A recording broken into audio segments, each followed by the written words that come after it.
ಆಗ್ಲೇ ಅದೇನೋ ವಿಷಯ ಮಾತಾಡ್ತಿದ್ರಲ್ಲ, ಅರ್ಧಕ್ಕೆ ನಿಲ್ಸ್ಬಿಟ್ರಿ. ಅದೇನ್ ವಿಷಯ ಅಂತ ಮುಂದುವರ್ಸಿ.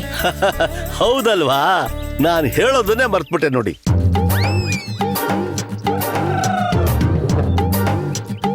ಅಲ್ಲೋಡಿ, ನಾನು ಹೇಳೋಕ್ ಮುಂಚೆನೆ ಮುಖದಲ್ಲಿ ನಾಚಿಕೆ ನೋಡಿ. ಕಳ್ಳ, ಏಯ್ ಕಳ್ಳ, ನೆನಪಾಗ್ತಾ ಇದೀಯಾ? ದೇವಣ್ಣವ್ರೆ, ಹೇಳಿದ್ದೇನೆ ಹೇಳ್ತಾ ಇದ್ದೀರಾ? ಹೊಸ್ದಾಗಿ ಸುಶಾಂತಪ್ಪ ಶಾಂತಮ್ಮನ್ ಮದ್ವೆ ಆದಾಗ ಏನ್ ಮಾಡಿದ್ರು ಅಂತ ಹೇಳಲೇ ಇಲ್ಲ. ಅಮ್ಮ, ಖಂಡಿತ ಹೇಳ್ತೀನಿರಮ್ಮ. ಅದೇನು ಅಂದ್ರೆ, ಆ ಹುಡುಗಾಟದ ಹೇಳೋಕ್ ಮುಂಚೆ ನಮ್ಮ ದೇವಸ್ಥಾನದ ಬಗ್ಗೆ ಹೇಳ್ಬೇಕು.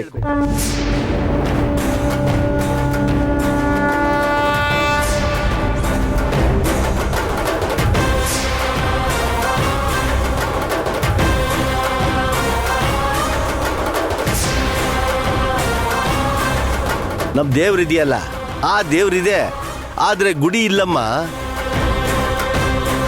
ವಿಗ್ರಹ ಇದೆ, ಮೂರ್ತಿ ರೂಪ ಇಲ್ಲ, ಆದ್ರೆ ಅದಕ್ಕೊಂದು ಶಕ್ತಿ ಇದೆ ಅಮ್ಮ.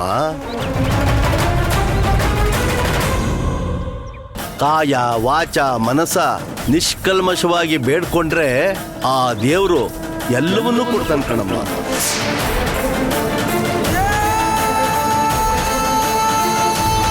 ಆ ಸನ್ನಿಧಾನಕ್ಕೆ ಮದುವೆ ಆದ ಹೊಸ್ತರಲ್ಲಿ ಸುಶಾಂತು ಶಾಂತಿ ಬಂದಿದ್ರು.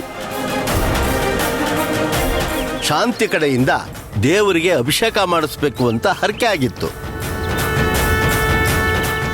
ಆ ಶಾಂತಿ ಬಿಂದಿಗೆಯಲ್ಲಿ ನೀರು ಹೊತ್ಕೊಂಡು ಬರ್ತಾ ಇದ್ಲು.